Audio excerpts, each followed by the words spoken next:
स्वागत है आपको अपने चैनल कैरी प्लस में। मैं शिवम राठौर आपको एक्सरसाइज 3.5 डिस्कस करूंगा, a pair of linear equation of two variable को। तो चलिए सेशन को स्टार्ट करते हैं बिना देरी किए हुए। ये एक्सरसाइज 3.5 का फर्स्ट सवाल है। देखो एक्सरसाइज 3.3, 3.4 में हम प्रतिस्थापन विधि और विलोपन विधि को हल करना सीख चुके हैं। अब हम आज सीखेंगे कि ब्रज गुणनखंड विधि से इन सवालों को कैसे हल किया जाए। सवाल है, समझें, निम्न रैखिक समीकरण के युग्मों में से एक अद्वितीय हल है, किसका कोई हल नहीं है, या किसके अपरिमित रूप से अनेक हल है। तीन ही तो कंडीशन होती थी। अद्वितीय हल होने की स्थिति में उसे ब्रज गुणनखंड विधि से हल करो। देखो हमने कहा था कि अगर अद्वितीय हल हो और अनेक हल हो और कोई हल नहीं हो, अगर ये तीनों विधि होती हैं, इनमें से जब कंडीशन आएगी अद्वितीय हल होने की, तभी सॉल्व करना है। इस विधि के पूरे फैक्टर निकालेंगे, एक्स और वाई के मान निकालेंगे। हम बता चुके हैं, एक बार फिर से रिवाइज करा दें। देखो कि if A1 upon A2 not equal B1 upon B2, तो क्या होते हैं, तो होता था अद्वितीय हल। क्या होता था, अद्वितीय हल। ये कंडीशन हम काफ़ी टाइम अद्वितीय हल होता था। ठीक, अगर अब देखो बेटा, इफ अगर A1 अपॉन A2 बराबर V1 अपॉन V2 बराबर C1 अपॉन C2, ये कंडीशन आती थी तो क्या होता था, तो इसके क्या होते थे, अनेक हल होते थे। क्या होते थे, अनेक हल होते थे।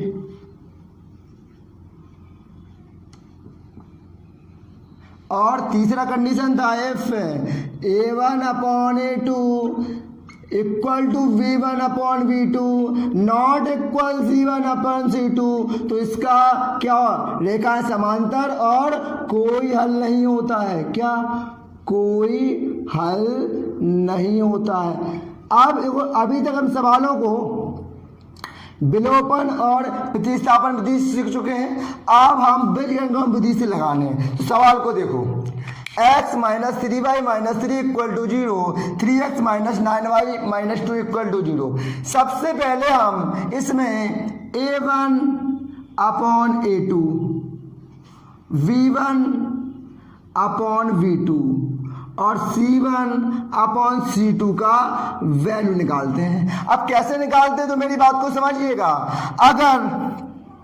अगर A1 की वैल्यू निकालनी है तो x का कोफिशिएंट लेना है। अगर V1 की वैल्यू निकालनी है तो y का कोफिशिएंट लेना है। अगर C1 की वैल्यू निकालनी है तो ये कांस्टेंट टर्म्स लेने हैं आपको। इतनी बात समझ में आ रही है। तो यहाँ कुछ नहीं है x के टर्म में, तो हम यहाँ 1 मान लेंगे बेटा। क्या मान लेंगे, 1।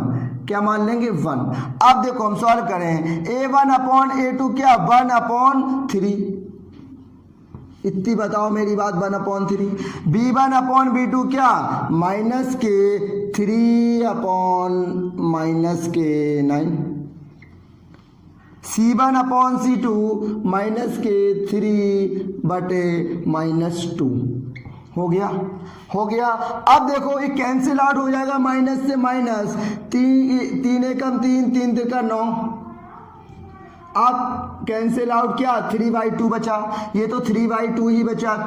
अब बताओ कौन सी कंडीशन सेटिस्फाई हो रही है, 1/3, 1/3 और 3/2। तो कौन सी हो रही है, ये वाली कंडीशन सेटिस्फाई हो रही है।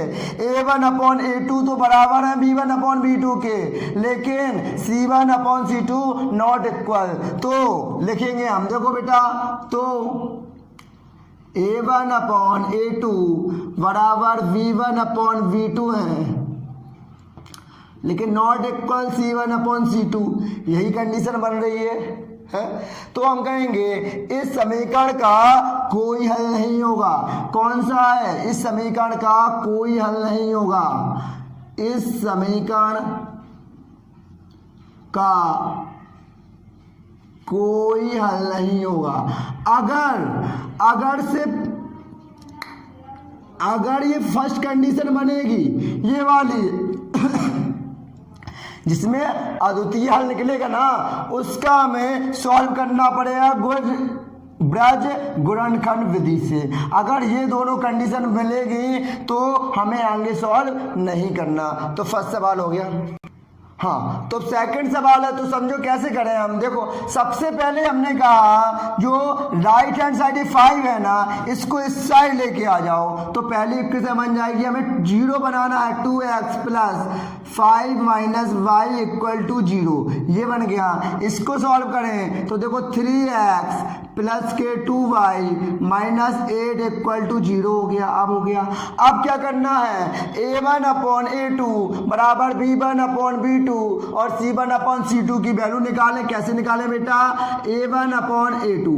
हमने कहा a1 और a2 में क्या होता है, x के कोफिशिएंट लेने होते हैं। x के कोफिशिएंट कितने हैं, 2 अपॉन 3। v1 अपॉन v2 में क्या होगा, b1 अपॉन b2 में हमें y के कोफिशिएंट लेने होंगे। तो क्या है, 1 और 2। c1 और c2 में हमें किसके कोफिशिएंट लेने हैं, कांस्टेंट टर्म्स के, -5 अपॉन -8। इतनी बात मेरी समझ में आई आपको। अब ये माइनस से माइनस कैंसिल आउट हो गया तो 5/8 हो गया। अब बताओ कौन सी कंडीशन बन रही है, तो आप कहेंगे इसमें कंडीशन बन रही है ये वाली। तो हम कहेंगे कि इफ, तो कौन सी कंडीशन है, a1 upon a2 not equal b1 upon b2। अगर ये कंडीशन बन रही है तो क्या होगा, इस समीकरण का अद्वितीय हल होगा। ये बना है तो होगा इस समीकरण का अद्वितीय हल होगा। क्या होगा, इस समीकरण का अद्वितीय हल होगा। अब अद्वितीय हल है तो कौन सी मेथड लगाएंगे, ब्रज गुणनखंड विधि लगाएंगे। ब्रज गुणन विधि क्या है, अब देखो अच्छे समझिएगा, नया कॉन्सेप्ट है। अगर इसे एक बार समझ लिया कि इसे कैसे करेंगे, इस समीकरण का अद्वितीय हल होगा तो इसे ब्रज गुणनखंड विधि द्वारा हल करने पर इसे ब्रज गुणन विधि द्वारा हल करने पर कैसे करेंगे तो समझे आप। ब्रज गुणन विधि, ब्रज गुणन विधि क्या है। अब एक बार इसका फिनोमेना समझ लें, सारे सवाल में ऐसे करना पड़ेगा आपको। देखो समझे, सबसे पहले हमें x का कोफिशिएंट लिखना है, x लिखना है, y लिखना है और z लिखना है और 1 लिखना है। x y 1, x y और 1। अब जो x के कोफिशिएंट होंगे और y के कोफिशिएंट होंगे और कांस्टेंट टर्म्स होंगे। अब मैं समझा रहा हूं, बस यहाँ ध्यान दीजिएगा कि सबसे पहले हमें जाना है यहाँ बीच में, फिर आगे पीछे बीच, बीच आगे पीछे बीच, मतलब ये कंडीशन बनानी है। ये 1 पॉइंट मान लो, ये 2 पॉइंट, ये 3 पॉइंट, ये है। अब हमें जाना है ऐसे, समझ लो बेटा कि देखो बीच, फिर आगे, फिर पीछे, फिर बीच। कैसे, हम फिर से बनाएं, देखो 1 2 3, बीच, आगे, फिर पीछे, फिर बीच, ये कंडीशन जानी पड़ेगी। अब देखो एक बार समझ लेंगे ना, अच्छे समझ में आ जाएगा ये मैं बता क्या रहा हूं। सबसे पहले देखो बीच, आगे, पीछे, बीच। अब बताओ हमें, लिखा है x से कोई बात नहीं, इसके टर्म्स बताओ। आप कहेंगे यहाँ y है, कुछ नहीं है तो 1 मान सकते हैं, क्या 1। अब क्या लिखेंगे, 1 और 2, यहाँ लिख लेंगे हम बेटा 1 और यहाँ 2। अब यहाँ -5 और -8, -5 और -8। देखो बीच का हुआ, ये हुआ। अब यहाँ आएंगे कितना, 2 और 3, 2 और 3। अब फिर बीच का आएंगे 1 और 2। आप समझ में आया मेरे कॉन्सेप्ट। आपको समझ में आया? हमने कहा बीच में, बीच का आगे पीछे बीच, देखो बीच में, फिर आगे, फिर पीछे, फिर बीच। अब ये समझ में आ गया। अब इसका टर्म्स क्या है समझो, इसमें ऐसे मल्टीपल करना है, इसका ऐसे, इसका इसमें ऐसे मल्टीपल करना है, ऐसे, ठीक। अब मल्टीपल करेंगे ऐसे तो क्या करेंगे, देखो अब यहाँ x है तो यहाँ x लिख लेंगे, अपॉन लगाएंगे। देखो 1 का और 8 में करेंगे तो -8 हो जाएगा, और -5 का 2 में करेंगे तो -10 हो जाएगा। ये समझ में आया आपको? अब कर लिया हमने, ये बता दें हम, ये माइनस का इसे कोष्टक में लिख लो, जो संख्या आई है इनके बीच में माइनस लगाना है। क्या लगाना है? माइनस, और बराबर लगाओ, y रखो, तो कॉन्सेप्ट वही, -3 और 5, -15 और -16, लेकिन बीच में हमें क्या लगाना पड़ेगा बेटा? माइनस। अब देखो 1 बराबर 2 दूनी 4, 3 एकम 3, लेकिन बीच में क्या लगाना है? माइनस। ये समझ में आया? ये समझ में आया आपको? अब देखो x अपॉन -8 और माइनस प्लस y बटे -15 प्लस 16 बराबर 4 में 3 जाएगा 1। इतना समझ में आया आपको? अरे इतना समझ में आया है तो इसे सॉल्व करें। यहाँ कर रहे हैं, देखो x बटे 10 में से 8 जाएगा 2, y बटे 16 में 15 जाएगा 1, और 1/1 ये आ गया। अब इन दोनों में क्या करें? ये दोनों के, इसको इसके बराबर कर दो, इसको इसके बराबर और इसको इसके बराबर। देखो x बटे 2 बराबर 1/1, तो x की वैल्यू क्या आ गई? 2 आ गई, ठीक। अब y बटे 1 बराबर 1/1, अब y की वैल्यू भी क्या आ गई? 1 आ गई। ये हमारा सॉल्व हो गया। अब सॉल्व करें क्या है, तो सबसे पहले हमने क्या बताया, इसको 0 के बराबर हमें करना पड़ेगा। आपको 0 के बराबर करना पड़ेगा, तो देखो 3x माइनस के 5y माइनस 20 बराबर 0, ये हो गया। अब इसको सॉल्व करेंगे तो 6x माइनस के 10y माइनस 40 इक्वल टू 0, ये हो गया। अब हमने किसका मान निकालना है? आपको पता है हमें a1 अपॉन a2, तो देखो a1 अपॉन a2 और b1 अपॉन b2 और c1 अपॉन c2 की वैल्यू निकालनी है। तो कैसे निकालते हैं? हमने कहा a1 अपॉन a2 में x का कॉफिशिएंट लेते हैं, तो क्या है? 3/6। इसमें y का कॉफिशिएंट लेते हैं तो माइनस के 5 बटे -10। इसमें कांस्टेंट टर्म्स लेते हैं माइनस के 20 अपॉन -40, ये हो गया। अब मार्कर नहीं चल रहा क्या? देखो दिख रहा है ना आपको? हाँ आप सही है। माइनस के 20 अपॉन 40। अब क्या करेंगे? इसे करेंगे कट का हो जाएगा, तो माइनस से माइनस कैंसिल 1/2, और ये कैंसिल हो जाएगा, क्या हो जाएगा? ये भी हो जाएगा 1/2, और ये भी कैंसिल हो जाएगा तो हो जाएगा 1/2। अब सही आ गया। अब कौन सी कंडीशन बन रही है? तो देखो बेटा, तो आप कहेंगे a1 अपॉन a2 बराबर v1 अपॉन v2 बराबर c1 अपॉन c2, यही है, यही a1 upon b1 upon c1 है। इस समीकरण के क्या होंगे? अब क्या लिखेंगे? कौन सी कंडीशन है? इस समीकरण के अनेक हल होंगे। कितने हल होंगे? अनेक हल होंगे। ये हमारा तीसरा सवाल हो गया।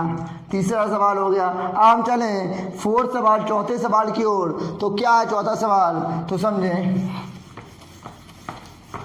तो सवाल का कॉन्सेप्ट वही है, जिसने एक बार समझ लिया फिर उसे प्रॉब्लम नहीं आने वाली बेटा।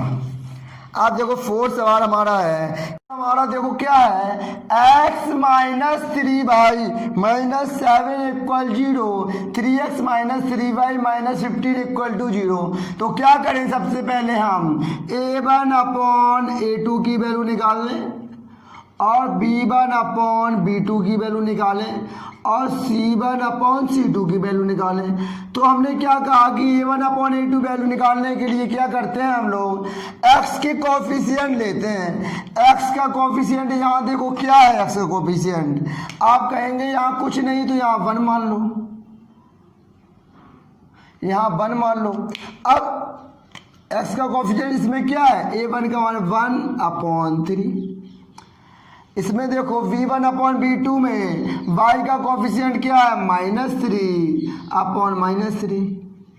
c1 अपॉन c2 में क्या है कोफिशिएंट, कोफिशिएंट तो नहीं, इसमें कांस्टेंट टर्म्स क्या है, -7 अपॉन 15। अब देखो ये कैंसिल आउट हो गया, 3 से 3 जाएगा, क्या बचेगा बेटा 1, ठीक है।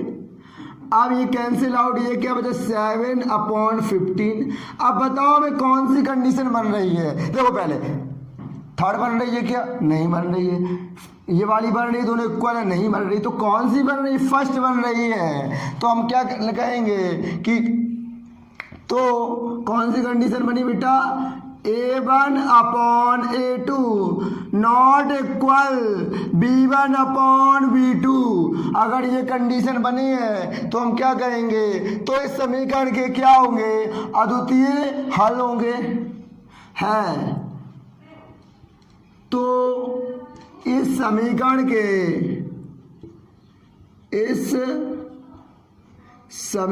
के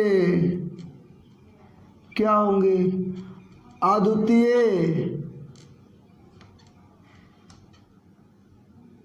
इस समीकरण के अद्वितीय हल होंगे।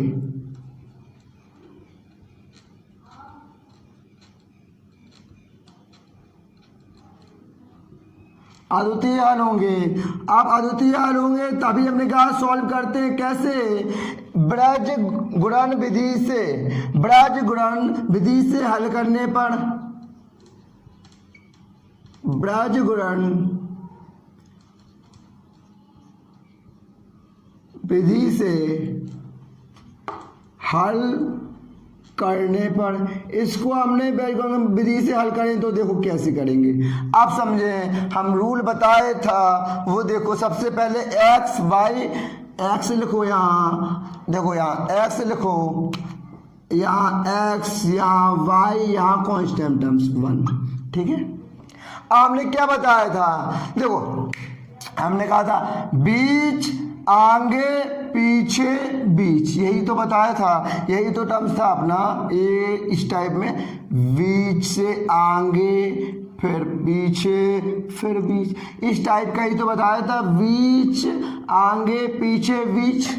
अब बीच का की क्या है, -3 और -3, तो यहाँ लिखेंगे -3 और -3, बीच हो गया।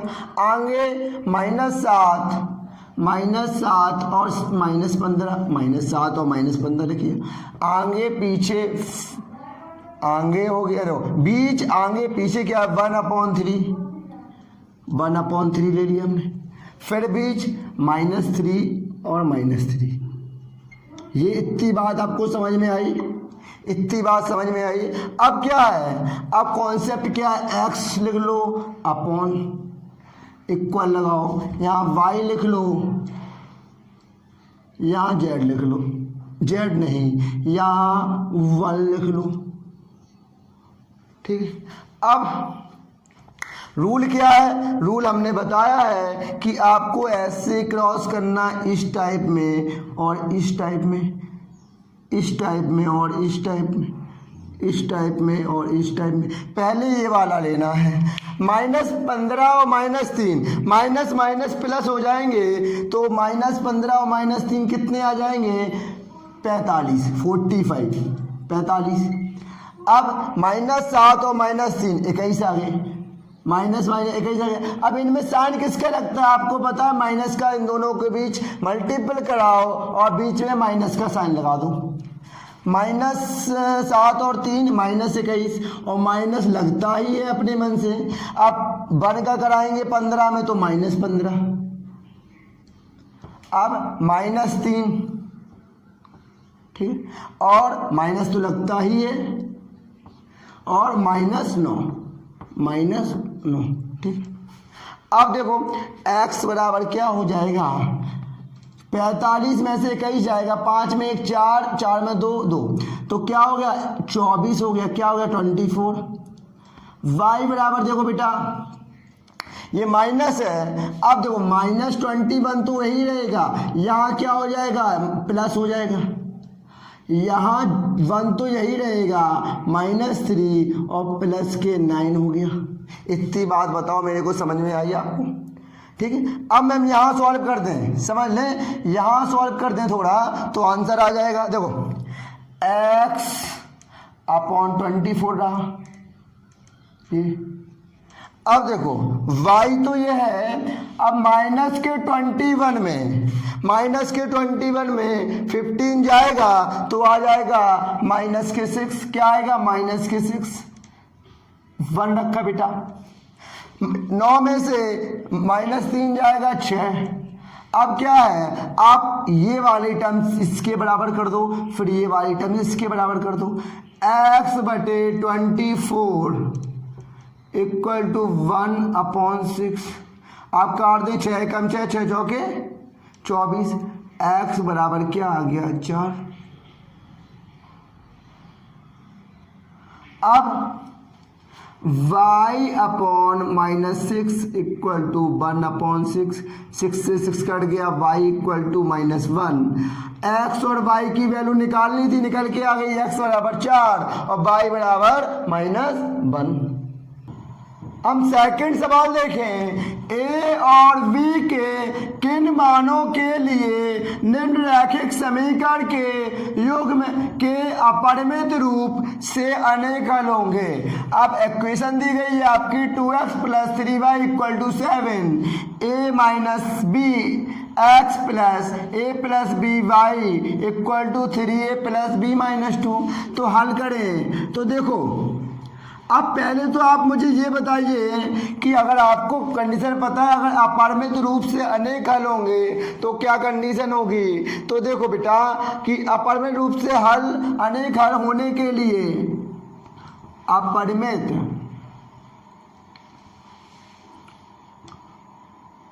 रूप से अनेक हल होने के लिए क्या होता है, तो आपको पता है कि a1/a2 बराबर होता है b1/b2 और बराबर होता है c1/c2। अभी यही कंडीशन लिखी थी मैंने बेटा, इससे पहले सवाल में अगर अनेक हल हो तो ये कंडीशन होती है। अगर ये कंडीशन होती है तो क्या हम इससे मान निकालना बताया हमने। देखो कैसे निकालेंगे, ये इक्वेशन दी है इस टाइप में दी, अगर हम इसको सही करें तो यहाँ लेके आ जा सकते हैं, तो हम इसे ये लिख लेंगे -7 = 0। ये सब यहाँ लेके आ जाएंगे तो देखो बेटा ये माइनस हो जाएगा, ये पूरे माइनस कर दो बराबर 0, क्योंकि 0 होना चाहिए हमने कहा था, आपने कर लिया। अब देखो a1/a2 कैसे निकालेंगे, आपको पता है कि a1/a2 में आपको किसका गुणांक लेना पड़ता है, x का कोफिशिएंट लेना पड़ता है, x का गुणांक 2/a - b, ये हो गई a1 की वैल्यू। अब देखो v1/v2 कितना निकालें, v1/v2 हाफ कहेंगे, v1/v2 3/a + b, ठीक है 3/a + b। और c1/c2 हो जाएगा माइनस के 7/-3a + b - 2 ये हो गया। अब देखो माइनस से माइनस कैंसिल आउट हो गया। अब जब बराबर है सारी वैल्यू क्या है, a1/a2 बराबर b1/b2 बराबर c1/c2, ये तीनों क्या है बराबर हैं। तो मैं इसको ये इसकी वैल्यू निकाली है। अब मैं तीनों बराबर है तो ये लिख सकता हूँ 2/a-b बराबर है 3/a+b बराबर है 7/3a+b-2 के। ये तीनों क्या है, ये तीनों बराबर है। देखो a1/a2 ये रखा हमने, b1/b2 ये रखा और c1/c2 ये रखा, तीनों बराबर है। तो देखो अब हम क्या करें, या इसको इसके बराबर कर दें। सबसे पहले हम इसको बराबर कर दें या इसको बराबर कर दें, आ जाएगा। अब मैं इसको बराबर कर रहा हूँ तो समझे 2/a-b बराबर है तो कर सकते हैं 3/a+b। आप त्रिज्यक मल्टीप्लाई कर दो 2 से, 2a+2b बराबर 3a-3b हो गया।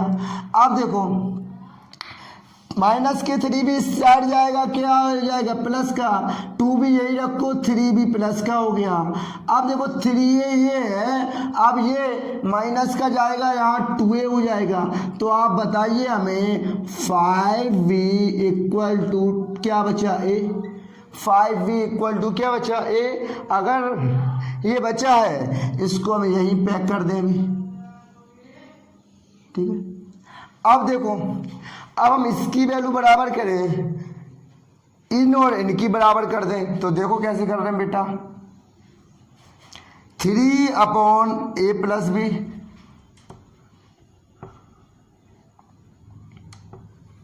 =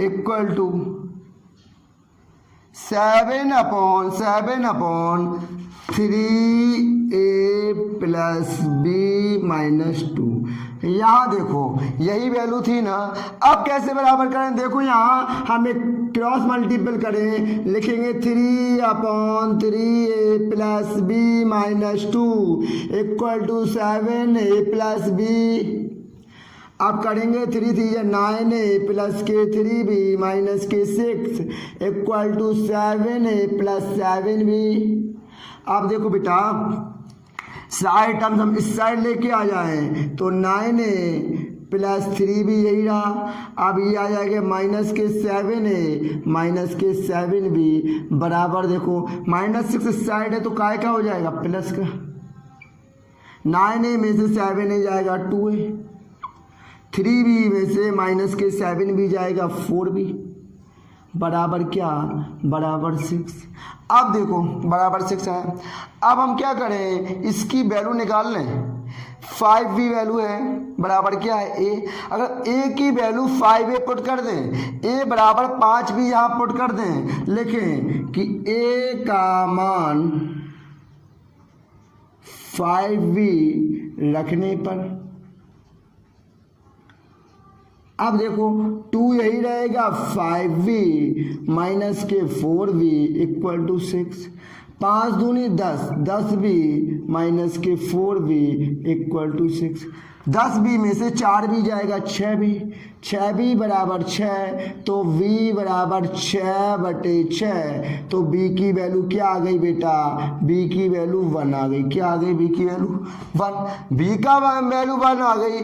आप या तो इसमें रख दो तो a की वैल्यू आ जाएगी। तो देखो हम यहाँ लिख दें, देखो अब हम b बराबर बनाया, b का मान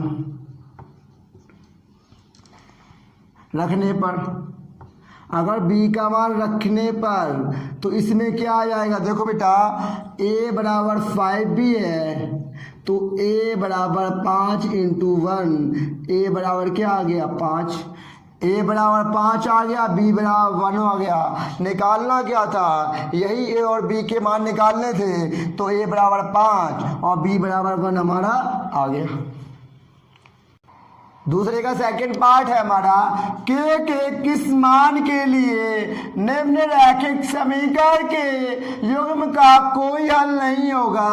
3x plus Y equal to 1, 2x minus 1 x plus K minus 1 Y equal to 2x plus 1 कहा गया युग्म का कोई हल नहीं होगा। कोई हल ना होने के लिए कौन सी कंडीशन होती है? देखो बेटा, कोई हल ना होने के लिए, कोई हल ना होने के लिए क्या होता है? तो आपको पता है कोई हल ना होने के लिए a1 अपॉन a2 तो बराबर होता है b1 अपॉन b2 पर does not equal c1 upon c2। ये कंडीशन होती है कोई हल ना होने के लिए। तो अब हम क्या करें, a1 अपॉन a2 का मान कैसे निकालें? आपको पता है इसका कॉफिशिएंट रखना पड़ता है x का, 3 upon 2k minus 1। v1 upon v2 में y का कॉफिशिएंट कुछ नहीं है तो हम क्या मान लेते हैं? हमने बताया 1।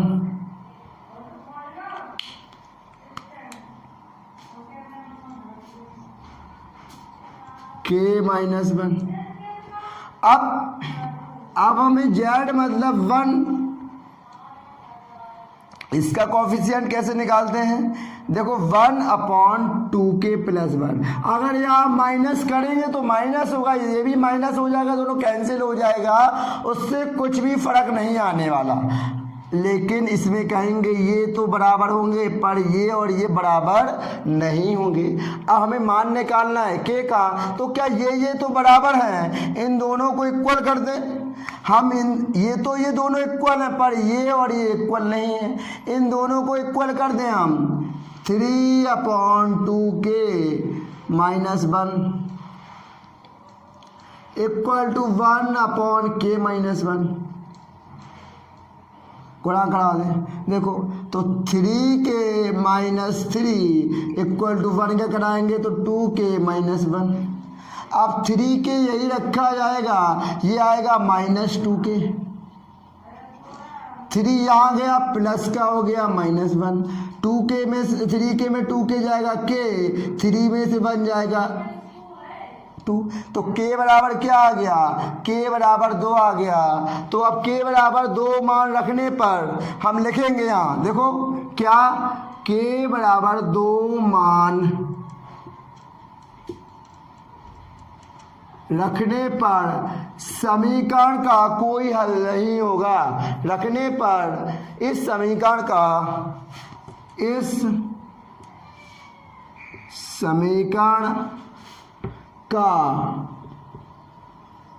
कोई हल नहीं होगा,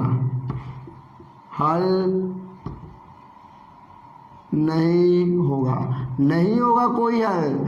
ये हमें लिखना है, हमारा क्वेश्चन हो गया। थर्ड सवाल है, निम्न रैखिक समीकरण के योग को प्रतिस्थापन एवं बीजगणन विधियों से हल करो। किस विधि को आप अधिक उपयुक्त मानते हैं? तो देखो क्या है, 3 विधि होती हैं, एक प्रतिस्थापन, एक विलोपन, एक बीजगणन। तीनों हम 2 लोग पढ़ चुके हैं, तीसरा भी पढ़ चुके हैं। इससे निकालना है, इस विधि से निकालना है। आप निकालने के बाद दोनों से आंसर तो सेम ही आने वाले हैं। आपको बताना है कि आपको कौन सी विधि अच्छी लगती है, कि प्रतिस्थापन वाली कि बीजगणन वाली। तो देखो बेटा, एक साइड डालने प्रतिस्थापन, एक साइड बीजगणन। देखो प्रतिस्थापन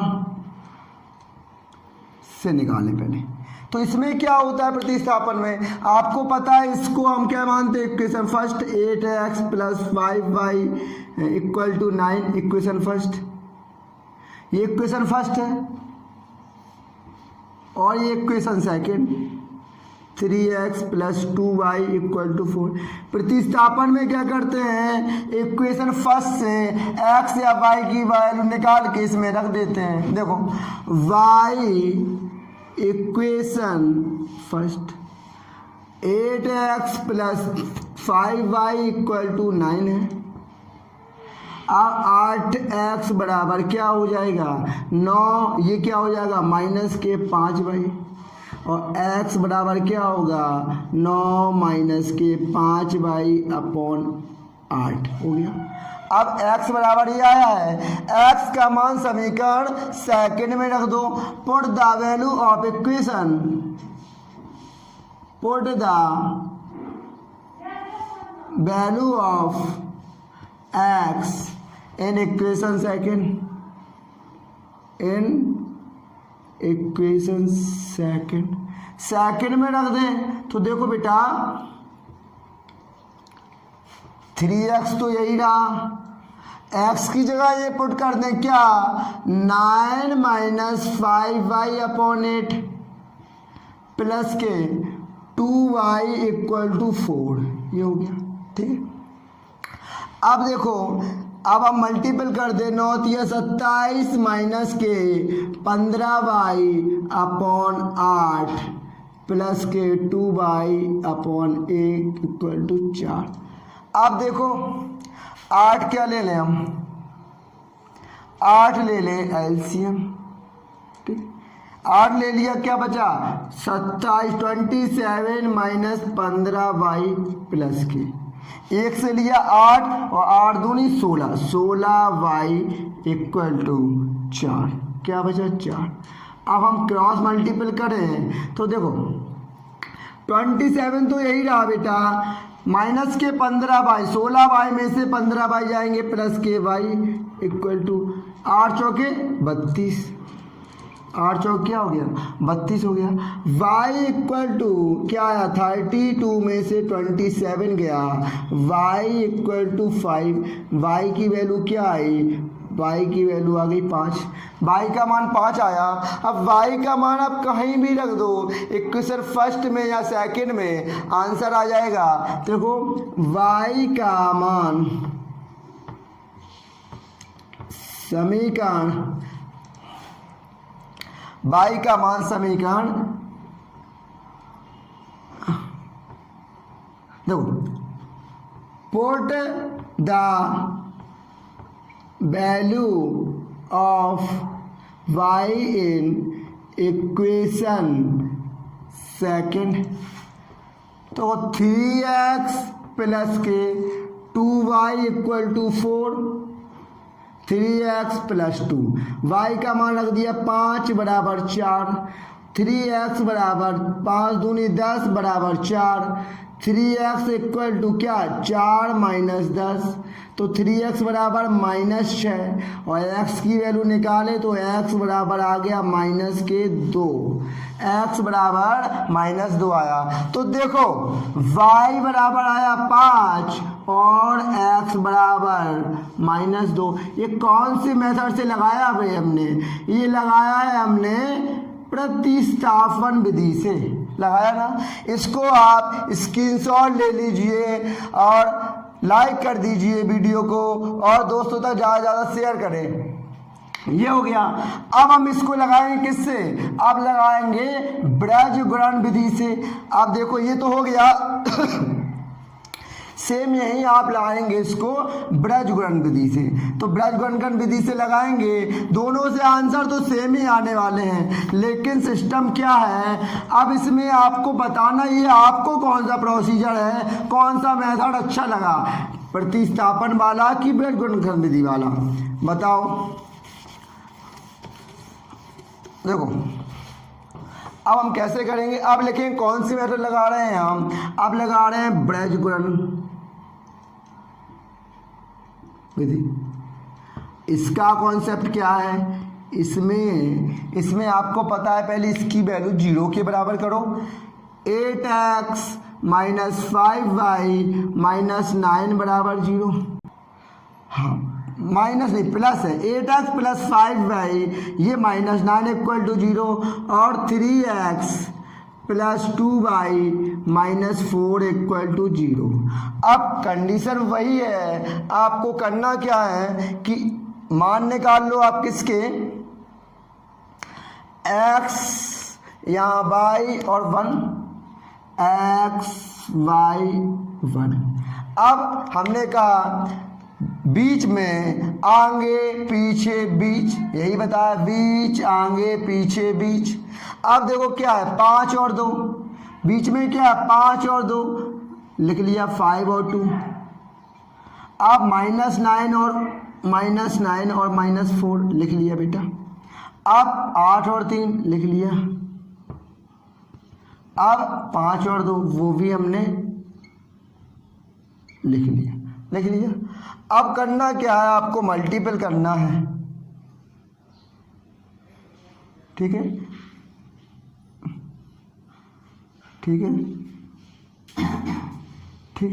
अब देखो x यही रहा अपॉन 5 और -4, 5 चौके 20, माइनस के 20 और माइनस लगाना है अपने मन से।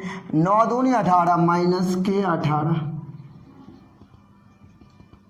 y, -9 और 3 माइनस के 27 और माइनस लगाया 8 और 4 माइनस के 32 इक्वल टू 1 अपॉन 8 दूनी 16 और माइनस के 5 दिया 15, ठीक है। अब देखो x अपॉन -20, ये माइनस माइनस प्लस हो जाएगा 18 बराबर y upon -27 plus 32 equal to 16 में 15 जाएगा 1। अब हम इसे सॉल्व कर लें। देखो बेटा x अपॉन माइनस के 20 में से प्लस के 18 जाएगा तो माइनस के 2। अब बाई 32 में से 27 जाएगा प्लस के 5 बराबर 1 अपॉन 1। अब क्या, इसकी वैल्यू हम इसके बराबर कर लें, इसकी वैल्यू इसके बराबर कर लें। x - 2 बराबर 1 अपॉन 1, तो क्रॉस मल्टीपल करेंगे तो x की वैल्यू -2 के बराबर। y upon 5 equal to 1 upon 1, cross multiple करेंगे, y की वैल्यू 5 के बराबर आ गई, तो दोनों की वैल्यू हमारी x बराबर उसमें भी -2 और y बराबर 5 आ रही थी, हाँ आ रही थी। तो अब हमें ये बताओ, हो गया आपका सवाल हो गया। अब आपको कौन सा मेथड अच्छा लगा, आपको कौन सी विधि अच्छी लगी वो लिखना है। ये वाला मेथड लगाओ तो लिखें कि ब्रज गुणनखंड विधि मुझे इजी लगी। अगर आपको प्रतिस्थापन लगी हो तो आप प्रतिस्थापन लगे, एज यू विश, आपकी मर्जी, जैसा आपको इजी लगाओ। तो मुझे तो सारे बच्चों को मोस्टली इसमें एक्सेस बच्चे भूल जाते हैं, मोस्टली प्रतिस्थापन विधि अच्छी लगी होगी। तो आप लिखेंगे कि मुझे इस की प्रतिस्थापन विधि लिखेंगे, प्रतिस्थापन विधि क्या है, अच्छी लगी। कौन सी विधि लगी, प्रतिस्थापन विधि, सरल है, इसका आंसर ही हमें अच्छी लगी, यही तो अच्छी लगी। अब तो आई होप आपने आज के सेशन को अच्छे से एंजॉय किया होगा। हमने सारे टाइप के क्वेश्चन डिस्कस किए हैं। अगर वीडियो अच्छा लगा हो तो लाइक कीजिएगा, दोस्तों को ज़्यादा से ज़्यादा शेयर कीजिएगा। Thank you, thanks for the class.